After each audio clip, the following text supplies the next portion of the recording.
welcome to another episode of the Career Intel series, where we interview our rock stars in network intelligence.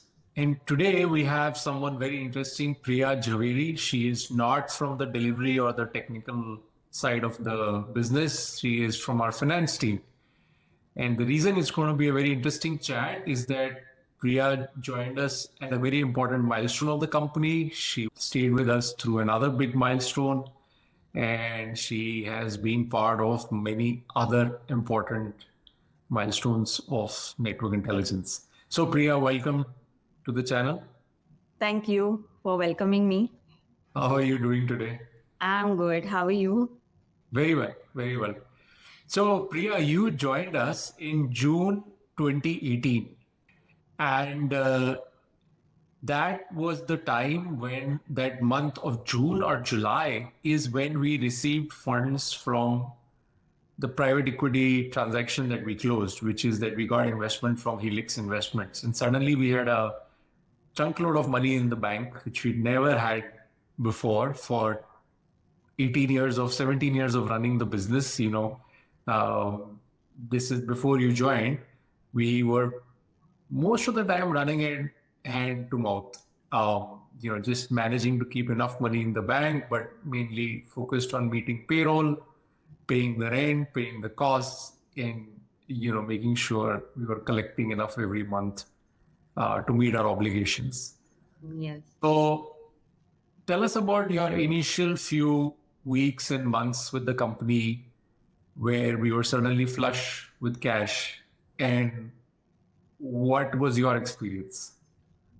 Okay. I would like to introduce first to my audience. Hi, everyone. And I'm Priya Jhaveri. And I've completed my bachelor's in commerce. And later on, I did my master's in finance. When I joined NII, that was a phase when I actually had my background only into manufacturing industry.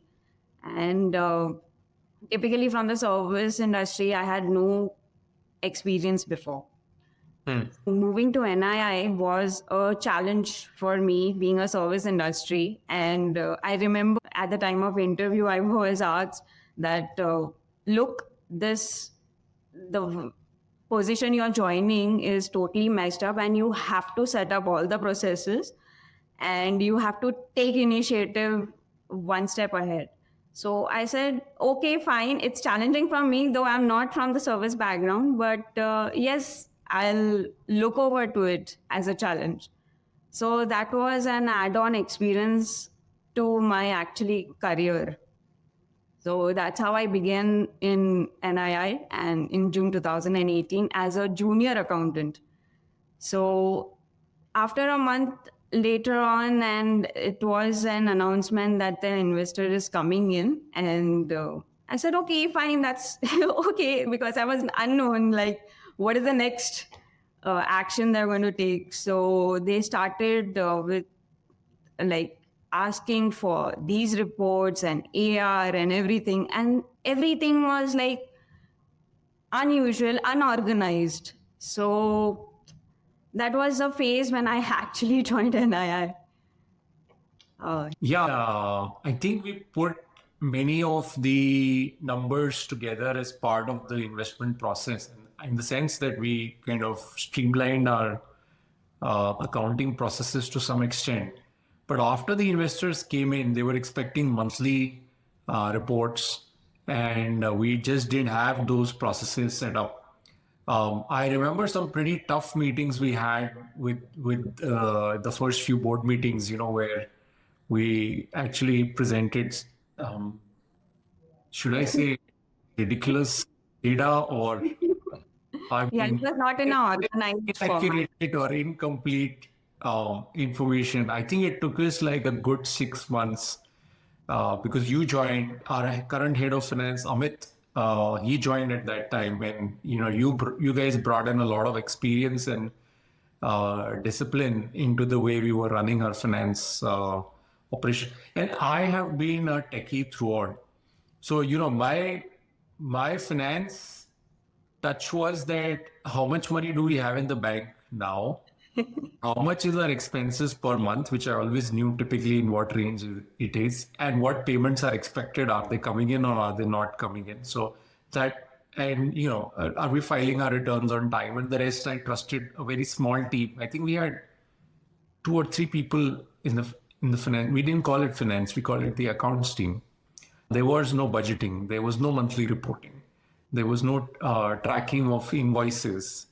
So tell us a little bit about the invoicing and collections situation that arose post funding. Okay, we used to maintain an Excel trackers that time before because we were not maintaining, we were not having that systems because since it was a very in a small scale and we were just growing. And so that was a time when we actually had to sort all those things like, is this bill is being done or that bill is being skipped? Because service industry is all on milestones. It is not the product. Like if the product is sold, that we have to bill it out. So we also have a dependency on the PMO team that time because the PMO was handling on the front end how the service milestone was completed. So we actually had to basically me getting involved into that department, reaching each one of them to actually analyze based on client's name and each POs coming in. So It was a lot of manual effort. I can. yeah, actually that was a time when we had to take manual efforts and we had to sit down together to analyze actually this milestone has been completed. Have we billed them to the client or not? Is the money coming in or not? So that was a situation when I joined, and obviously with the help of Amit joining in was a great win because he used to guide me at every moment because there were no processes that was followed actually. And people were not used to with those processes. So eventually we had to, I and Amit sat for a plenty of time making those processes, like how it has to be, what is the loopholes into the processes that the company is following. And we were actually nude with the terminologies also in the cybersecurity, both Amit and me, because we didn't had those cybersecurity background that time. So understanding those terminologies, understanding what work actually, what kind of a service we are giving to the customers, that was pretty uh, new for us. And slowly, eventually, we were learning and setting up meetings with the other departments, setting up the criterias what's actually process they used to follow that time, and everything was into the mind. There was nothing on papers that time. So yeah, we set up little processes. It was a very time consuming for the other departments also to actually grab those processes into place. So we had to actually explain them like why is it compulsory and why we are actually asking you the data that way, because we actually had to report it to the board. Yeah. So it We was didn't, pretty challenging. we didn't have a CRM.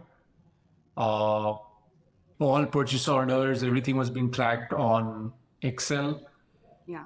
I don't know if we had the project management software that we use today, Zoho. Like, was that in place at that time, or Yeah, that was in place, but we were not putting much data into that. it wasn't being We were not used? utilizing that software to the fullest.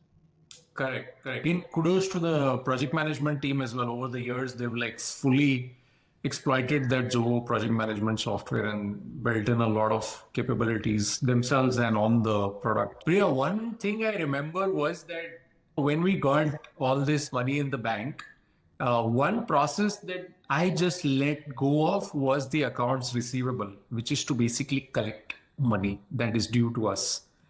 And over a period of 3 or 4 months, I remember this very distinctly.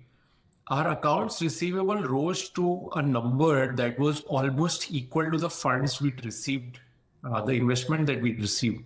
And I was like, whoa, if the money that we've received from the investment and the money that clients was actually comes into the account, we'll have double the amount of cash that we have now.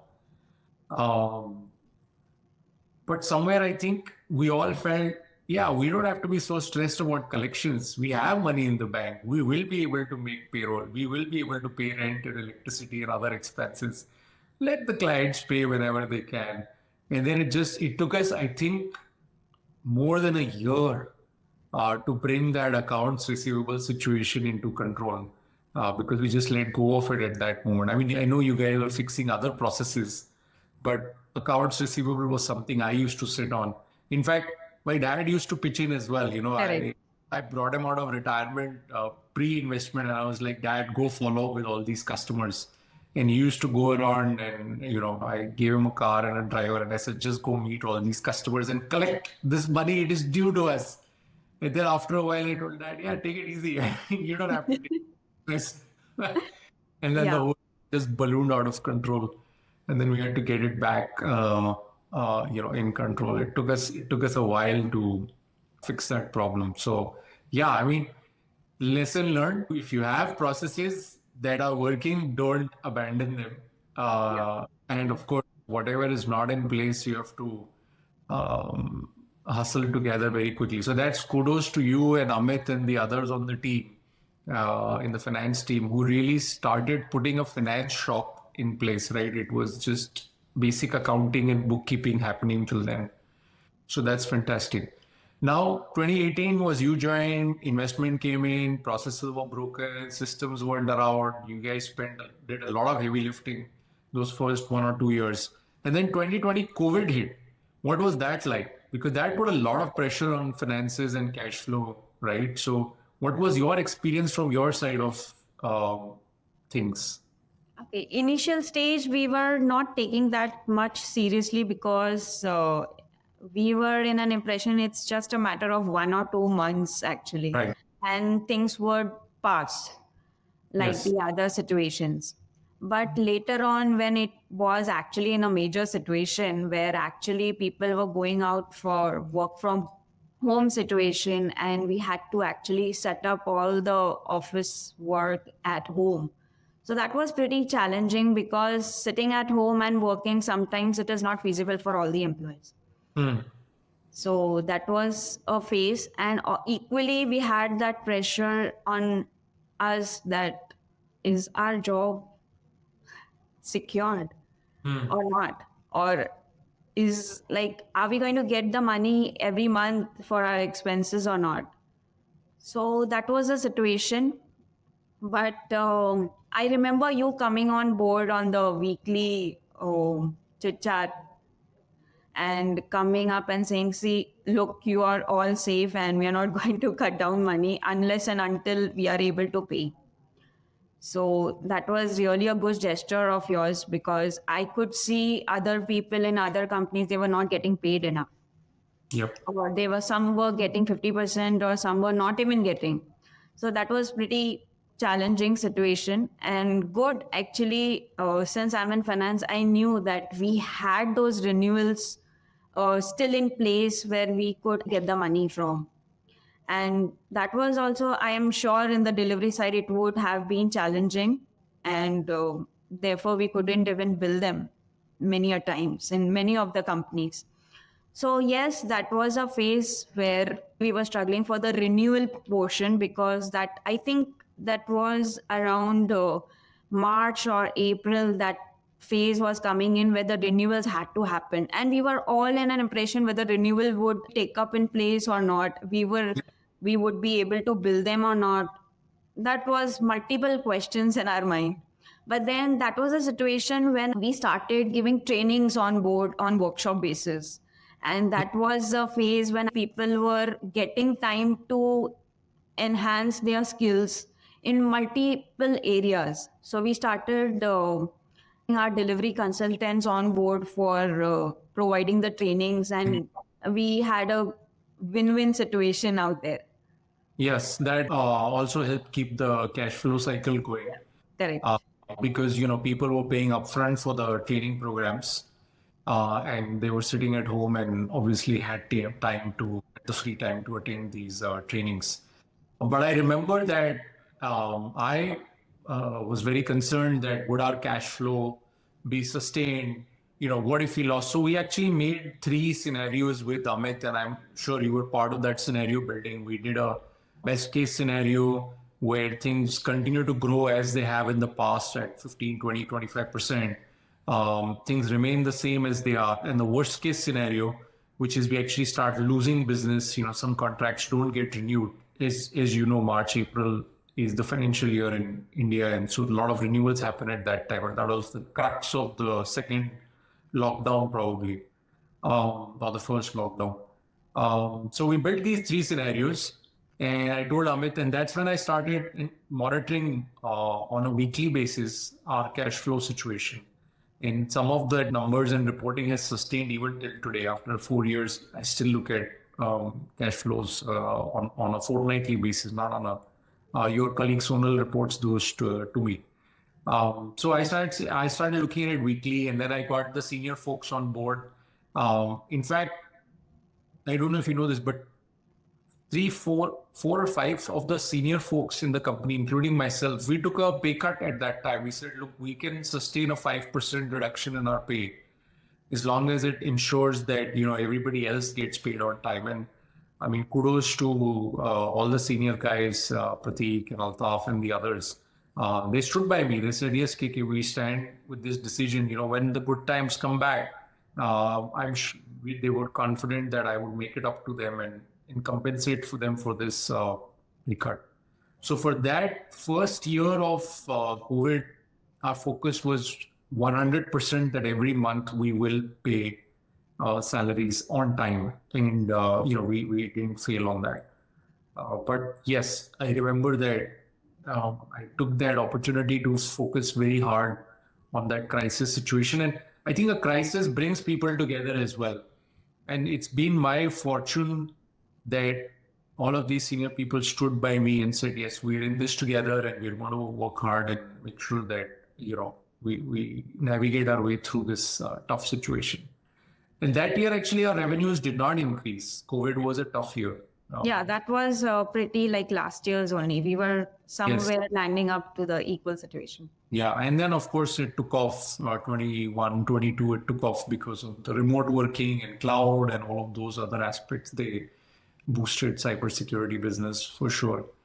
And then last year, Priya, 2023, we acquired this company in the US, Islandus. And that put additional pressure on you guys, specifically on you. So can you tell us a little bit about that as well? Okay, Islandus was something which were in their own zone because they were internationally operating. And we were actually in a position that if one of the accountant who is already handling comes up on board, so that we become little easier for us to, get into the processes easily and implement things. But somehow we didn't, and we had to take it over. Yes. So that was a time when I and my colleague Mrityunjay, and we came on board, we stepped in, and we actually set up a calls with Arun Singh and Srini, who are taking the lead. And we explained them how NII works. So we explained them thoroughly from end to end, but still somehow they were in like, okay, yes, we have to follow these processes, but somehow they were in their own zone. But later on, when we reported to the board and they were also stepping into the board meetings, then slowly, gradually, they understood like why these things are important to set up. So slowly, gradually, then they are in a position to, and they are also guiding us the same way.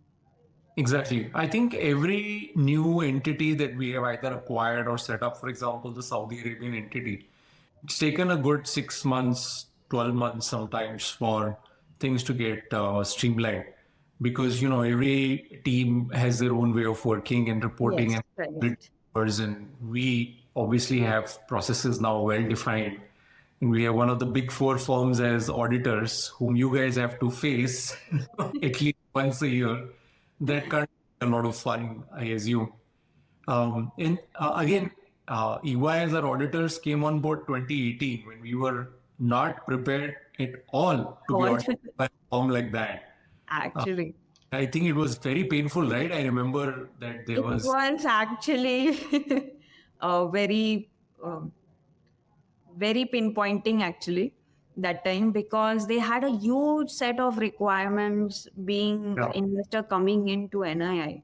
I said, My God, this I have never done in my life. Like so much of requirements I've never seen. And that was a situation where I was the only one knowing what is happening in NII because the top line I used to handle Yes. with guidance of Amit. So Amit was like, no, you have to handle, you have to explain them how things are. Then we'll see what happened. So that's how I had to sit with them and explain them how things were taken care initially stage, because they were not ready to agree because we were totally following the opposite standards actually.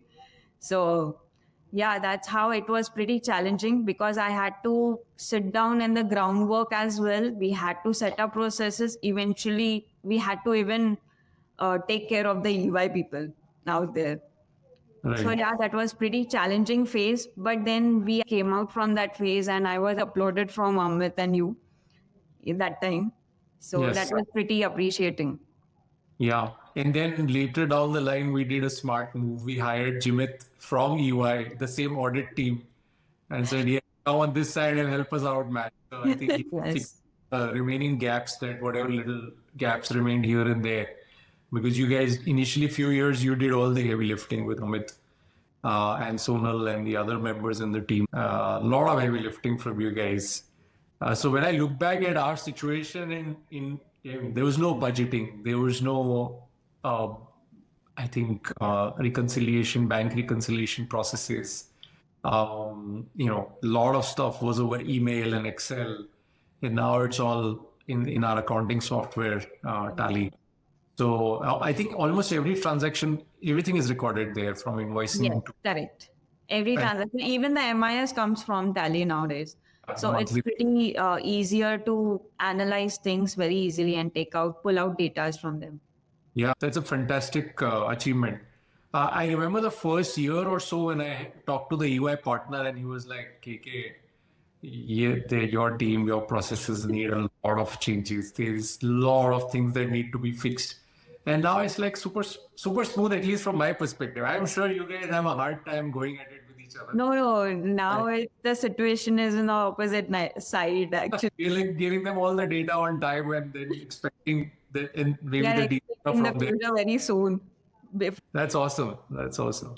In fact, it gives a lot of confidence to anybody looking at our books, that our internal processes are strong, the reporting is strong, and then UI coming in as auditors and validating all of that. Now that you've been through all the ups and downs and fixing all of the, can I say, gaps or massive gaps in our processes and systems that got us to where we are, where auditors like coinciding can be satisfied with our reporting and data and numbers. What lies, you think, for yourself and also for the finance function? Are you guys exploring the use of AI in your department or additional tools, or what's keeping you excited? Yes, the things actually making me exciting currently is getting into the international perspective of finance, accountings, and everything. And also the AI tool, which is actually running in the surroundings nowadays. So we are looking Hmm. forward to how that we can implement into our day-to-day work and reportings, which will minimize a lot of time efforts. Looking forward to it. Let's see how it gets into on board. Yeah, don't worry. Same similar as COVID, the AI revolution will not make you lose your job. So it's only going to help you do your job better. Yes. I want to thank you so much, Priya. I think over the last few months or years, I may not have reached out to you and thanked you directly. I know in the initial, when you joined us, you did so much heavy lifting that I had a chance to appreciate, but I want to take this chance to appreciate because you guys work at the back end, the support functions, don't get the limelight, don't get all the glamorous Yeah, that's, I was positive. actually about to thank you, KK, because nobody in the support team does get such an opportunity to come on board and speak to a director of the company like that and know personally like that. So I really appreciate that you have given me an opportunity from amongst the support teams. Thank you so much. Awesome. It's been a pleasure, Priya. Thank you. And please continue the great work you're Thank doing. It's very important.